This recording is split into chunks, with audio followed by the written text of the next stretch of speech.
As primary pirate hunter of the Qing dynasty, you command a fleet of 100 warships and thousands of men. Your government has given you one order: destroy the Red Flag pirate fleet and eliminate the Pirate Queen. And you are very, very good at what you do. Just yesterday, you defeated a small fleet of ships associated with the Red Flag fleet, and already you're on the move in search of the main fleet. Morale is high. All of a sudden, a shout rings out. Pirates! Sighted off the starboard side! Your heart races as you turn towards the ships. The red flags you've been searching for flies high.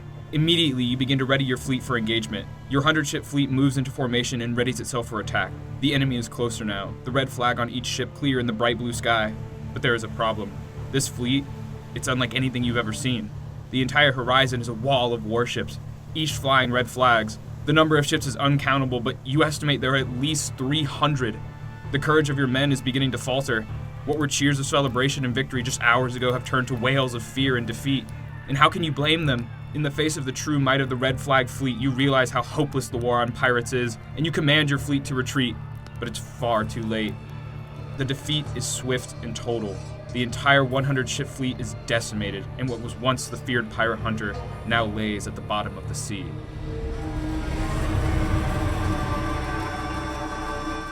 The woman who would become the Pirate Queen started with the odds stacked against her. She was born in the year 1775 as Shi Yong in the impoverished Guangdong province of China. Her family worked in the shipyard on a type of Chinese sailing ship known as junks. At age 13, she was forced into sex work to help support her family, going to work on a floating brothel known as the Flower Boat.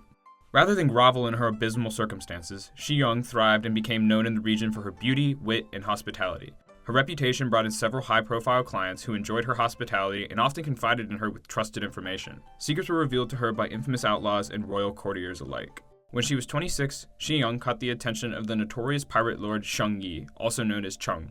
It's rumored he was so infatuated by her beauty that he married her, but it's far more likely that her deep knowledge of personal secrets from high-profile clients, along with her wit and business savvy, enticed him into a strategic business alliance. There is even a rumor she owned the brothel by this point. Upon marrying Sheng Yi in 1801, her name was changed to Cheng Shi, and she assumed her role as the partner to the pirate lord. Sheng Yi hailed from a legendary pirate family and already controlled an impressive fleet at the time he married Cheng Shi. But it wasn't until his marriage with Cheng Shi that his fleet grew into an armada. The pair formed a number of strategic alliances with pirate groups throughout the region, many of which are believed to be directly attributed to Cheng Shi. The alliance between the fleet posed a significant threat to the Qing government, who eyed the pirates more intently than ever. Everything changed in 1802 when Sheng Yi's cousin, the legendary pirate Sheng Li, was killed in battle while fighting the Vietnamese.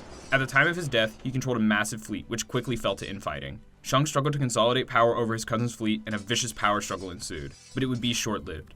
Harnessing the chaos to her advantage, Cheng Shi seized the opportunity to ensure her and Yi's fleet grew more powerful than ever. Under her rule, Cheng Shi was able to unite the warring fleets into a single confederation of 6 fleets. The 6 fleets, each flying a colored flag, red, black, blue, white, yellow, and purple, would operate as a pirate navy. Each of the fleets alone was a terrifying force, but together they became unstoppable. One of the pirate lords, the infamous Kai Qian, supplied the navy with Western guns and cannons. His wife, Kai Qian Ma, was a legendary arms dealer who spoke fluent English and was known for her viciousness in battle. Together they created a navy armed with the most high-tech weaponry of their age. Guns and cannons were only part of it, though. The pirate ships were technologically superior to any ship built by the Qing government. The pirates' ability to maneuver in battle as well as shallow water left them unmatched. In fact, the Qing's best ships were merely copied pirate ships, which were still vastly outnumbered. Lacking any ability to control his seas, Qing Emperor Yi Jing watched as the shores of his empire were ravaged. Coastal towns were looted and burned, while others paid protection and pledged loyalty to the pirate navy. Entire shipping lanes and river deltas were under pirate control. In time, they would control the entirety of the South China Sea with absolutely nothing to stop them. Something had to change. There was no great naval tradition in the Qing Empire, and in turn, the seas surrounding China were ripe with some of the worst piracy in the world. Despite the long rampant piracy in the region, the creation of the pirate navy was a new matter entirely and forced the Qing government to take action. Ran Yuan was appointed head of the anti-piracy campaign. His first order of business was appointing Li Chunggong as the empire's primary pirate hunter and entrusted him with a small fleet of warships. In 1804, Li pursued a fleet of 11 pirate warships, led by Kai Qian. After 10 days of relentlessly attacking and sinking ships, the small pirate fleet was left with only 3 ships and a handful of men. The story goes the pirates fought viciously and were able to navigate into shallower water and evade Li's fleet. Kai Qian escaped to Taiwan, but lost his wife in the battle. Li Chunggong's name became legendary among the pirate navy and was enemy number 1 of the Red Flag fleet. By 1806, the pirate navy controlled nearly the entirety of the South China Sea, with every seagoing vessel paying tribute to them for protection. Small-scale battles between Li Changong and the pirates went on, but were not enough to dull the might of their fleet. The pirate problem was larger than ever, and the death of one man would make it even worse. The death of Chengxi's husband, Sheng Yi, created a power vacuum over the Red Flag fleet and left the entire navy vulnerable to infighting. Immediately, Chengshi married her stepson, Cheng Shua, to secure the loyalty of Sheng Yi's family and united the fleet under a brutal code. The code was as follows. Only Chengshi could authorize an attack. Unsanctioned attacks were punished by beheadings. Loot is to be gathered by superiors and distributed equally. Punishment for the first infraction was a severe beating. Repeat offenders were beheaded. Ears were cut off of those who deserted their post. The second time they deserted, they were beheaded. Rape was punished by beheading. Consensual sex without Chengshi's permission meant a beheading. Your female partner slept with the fishes. Pirates had to marry female prisoners before they could be ravaged. Cheating on your new spouse or treating her poorly was punished by beheadings. Under her rule, the pirate force grew to new heights. Only a fool sailed through the South China Sea without paying tribute to the pirate navy. There wasn't a ship that sailed those waters that didn't know of the threats. Western merchants were often captured and held hostage for ransom. In fact, it is only because of an employee of the East India Company named Richard Glasspool, who recorded the inner working of Chengshi's operation, that we even know her force was so large. According to Glasspool, Chengshi's armada consisted of 1,000 large warships, 800 smaller ships, and over 70,000 men. For reference, the famous Black Beard only had 3 ships and 400 men. The Pirate Queen controlled the most fearsome pirate force in history. She ruled the high seas with an iron fist and never shied away from a fight. In 1807, while engaged in battle, the Red Flag fleet managed to kill the infamous pirate hunter Li Changong. According to records, he was abruptly shot in the forehead. His death was a huge boost of morale for the pirates and spurred their reckless activities to new heights. At the same time, the Qing government was forced yet again to acknowledge the seriousness of the pirate problem. As a result, Ruan Yuan was able to secure more funding for his pirate hunter warships and appointed 2 new naval leaders named Wang Delu and Qiu Lianggong. Naval battle with Chengshi was ferocious. From a distance, her fleet would set large ships on fire and guide them towards the enemy to break up their formation. Up close, primitive grenades made of gunpowder, gin, and clay were used alongside cannons, rifles, and a unique gun called a jingal that shot scrap metal. When ammo ran low, the men tied their machetes to 30-foot poles and hacked their enemy from a distance.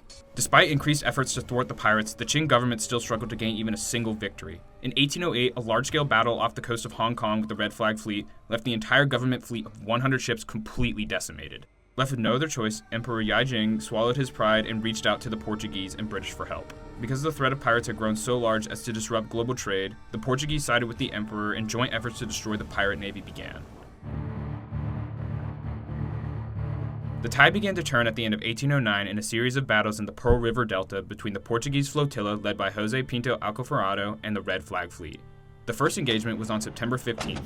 Over 200 ships led by Cheng Shua met Alcoforado's flotilla in heavy artillery combat. Despite the overwhelming numbers, the pirates suffered heavy losses and scattered to regroup. Alcoforado returned home with his victory garnering further support from the Chinese government, who provided 60 more ships. On November 29th, during the journey to meet up with the Chinese fleet, Alcoforado's flotilla was ambushed by the pirates. The Portuguese fought back for 9 hours and sank 15 pirate ships, forcing them to regroup. It was useless, however, as the pirates only suffered further losses and were forced to retreat in the end.